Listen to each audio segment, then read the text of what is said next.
Penda nikupe habari ambazo zilikuwa zinamhusu mbunge wa zamani wa Kilwa ndugu Suleiman Bungala alimaarufu kama Bwege, ambaye amehudumu kwa kipindi cha miaka 10. Baadaye akastaafu siasa na kujikita katika uenezi wa maisha yake binafsi, lakini pia siasa za vyama vingine vya kisiasa. Bwana Bwege amezaliwa miaka 1961, lakini amehudumu, alikuwa ni mwanachama wa Chama cha Mapinduzi, baadaye akawa mwanachama wa chama cha Kafu, baadaye akawa mwanachama wa chama cha ACT Wazalendo, na hadi mauti anamfika Bwana Bwege alikuwa ni mwanachama wa chama cha Chadema. Kwa mujibu wa taarifa za makamu mwenyekiti wa Chadema Bwana John Heche, anasema ya kuwa alikuwa amekwisha kujiunga na chama hicho.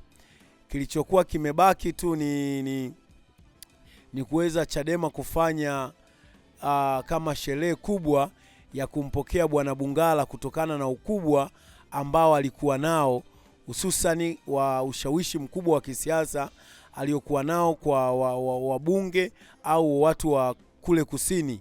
Sasa Chadema walitaka kumwandalia sherehe ya kumpokea.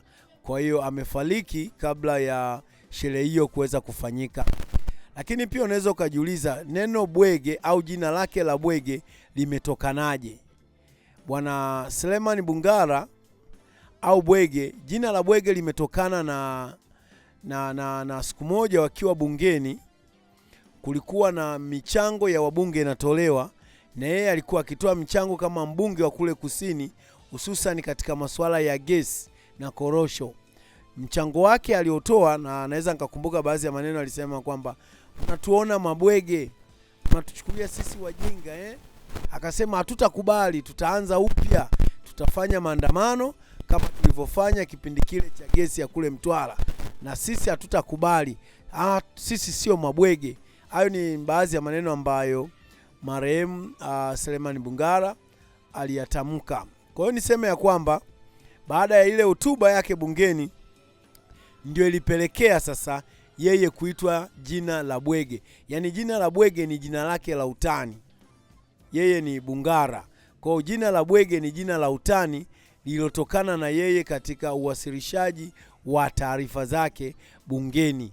Na ukumbuko ya kuwa Bwana Bwege alipokuwa bungeni alikuwa anazungumza vitu vizito, lakini kwa lugha nyepesi, lugha ya ucheshi. Hata alipokuwa akisimama bungeni Bwana Bwege, watu walikuwa wanacheka, wabunge wanacheka, na waliokuwa watazamaji wakiangalia zile video zake wanacheka. Anazungumza mambo magumu, lakini katika lugha nyepesi sana. Huyo ndo alikuwa Suleiman Bungala alimaarufu kama Bwege. Lakini katika maisha yake ya kisiasa, watu wa karibu yake wanasema ya kwamba alikuwa ni mtu ambaye alijitoa sana na alitoa muda wake sana kwa ajili ya kuwatumikia watu wake au wapiga kura wake katika lile eneo ambalo yeye alikuwa mbunge. Hiyo inatokana pia na kauli ambayo imesemwa na mwenyekiti wa chama au mwenyekiti wa klabu ya Simba Bwana Ustazi Mangungu. Amezungumza ya kwamba Bwege alikuwa ni rafiki yake wa karibu sana, na walisafiri naye pamoja, walishirikiana kwa mambo mengi sana na Bwege. Mangungu anamzungumzia Bwege kwa kusema ya kwamba Bwege walipokuwa safarini, vitu vingi sana alikuwa anampa Mangungu. Nishikie, utanipa tukifika nyumbani. Wakipewa posho, nishikie, utanipa tukifika nyumbani. Kwa ni mtu ambaye alitokea kuwa na kuamini watu waliokuwa watu wake wa karibu. Bwana Bwege anasifika kwamba alikuwa hajali ni nini, na alijitolea maisha yake katika siasa kusaidia watu wengine, na aliwapa vitu watu wengine.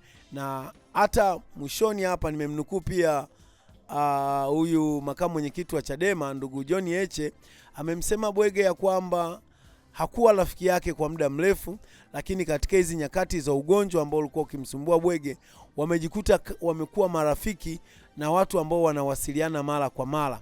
Lakini Bwege aliendeleza harakati au movement za kukieneza chama cha Chadema kule kusini. Kumbukwe alikuwa ni kiongozi mkubwa pia wa chama cha ACT, lakini mwishoni hapa kabla ya mauti yake alihamia chama cha Chadema.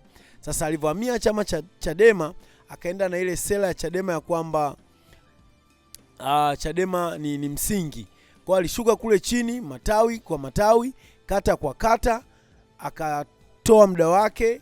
Kuna muda pia John Heche anasema Bwana Bwege alitoa gari zake kwa ajili ya, akaweka mafuta yake kwa ajili ya watu kwenda kueneza siasa na sera za Chadema kule chini matawini na kule katika kata. Lengo tu ni kukuza chama cha Chadema na kuaminisha wananchi wa kule ya kwamba Chadema ndo chama ambacho kinaweza kuwafikisha katika mabadiliko. Lakini pia Bwana Bwege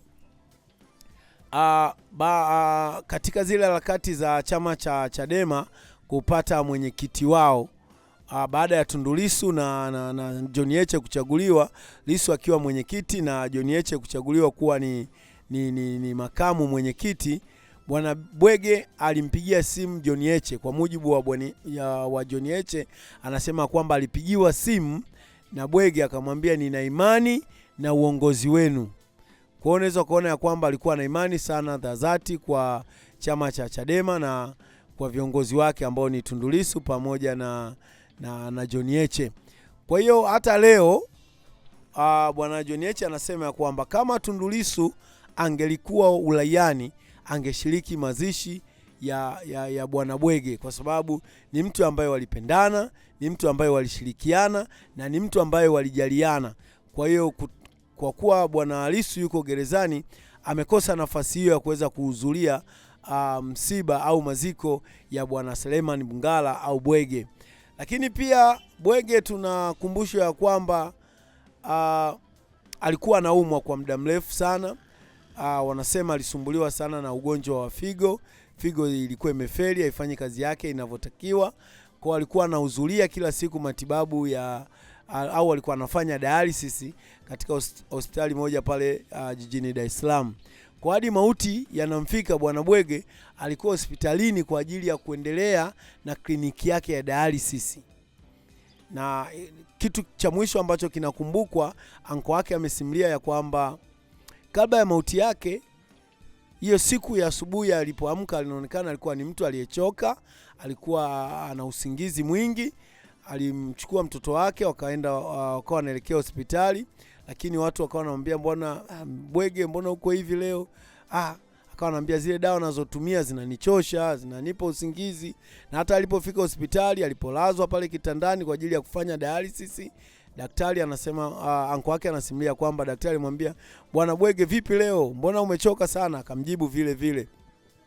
Kwa mwishoni Bwana Bwege anasema ya kwamba alimwambia, leo sikuachii, naomba tubaki wote. Kwa hicho ndo kitu kikubwa ambacho Bwege alikizungumza kwa daktari kabla ya mauti yake kumfika. Kumbuka Bwege, watu wa kusini na hisi unafahamu wanavyoongea, ni watu wacheshi. Yaani ni watu wacheshi, na kile alichokuwa anaongea kwamba kama unakumbuka kuna neno anasema ukisimama nchali, ukiinuka nchali. Kwa yale ni maneno ambayo na lafuzi za watu wa kusini zinavyozungumza, ndivyo Bwege alivyokuwa. Kwa tunaweza tukamkumbuka Bwege kutokana na namna ambavyo alitumia muda wake wa kisiasa kwa ajili ya kuwasaidia watu wake au wapiga kura wake wa kule kusini, lakini na Watanzania kwa ujumla. Hata katika vuguvugu hili la juzi la kile ambacho kimetokea na hii tume ya Oktoba 29 ya Jaji Chande, msimamo wa Bwege ulikuwa ni dhahiri. Bwege alionyesha msimamo wake dhahiri na hadharani pasipo kupepesa macho. Kwa hiyo unaweza kaangalia kwa umri wake na kwa ugonjwa aliokuwa nao kwa muda mrefu, lakini alionyesha msimamo thabiti wa kwake wa kisiasa pasipo kupindisha. Kwa hiyo Bwege atakumbukwa kwa huo mchango, lakini pia atatoa chachu kwa chama cha Chadema, chachu kwa watu wa kusini kuweza kumkumbuka na kuweza kuyaenzi yale ambayo alikuwa anataka yawe. Kwa hiyo Bwege tutamkumbuka kwa hayo aliyoyafanya, tutamkumbuka kwa mchango wake, tutamkumbuka kwa msimamo wake. Kwa hiyo ni kitu ambacho tunaweza kujifunza hapo. Tumemsikia pia Mangungu kama nilivyosema, tumemsikia John Heche na watu mbalimbali walikuwa wakizungumzia maisha ya Bwege. Hata kwenye kile kijiwe pendwa alichokuwa akihudhuria pale kunywa kahawa, hata wale watu waliokuepo pale wamesisitiza na kuomba ya kwamba wanakitaka chama cha Chadema, hususan makamu mwenyekiti wake John Heche aweze kuwa mlezi wa kile kijiwe au lile tawi, waweze kama likitokea purukushani yoyote, John Heche aweze kutoa dhamana katika kwa watu wale wa kile kijiwe ambacho Bwana Bwege ndo alikuwa maarufu kwake kwenda pale kukaa na kubadilishana mawazo mbalimbali na marafiki zake na ndugu jamaa.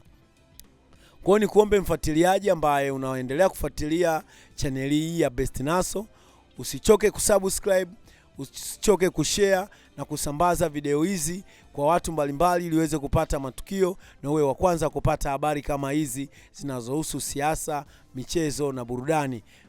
Mimi ni mtangazaji wako Joseph. Asante, karibuni sana.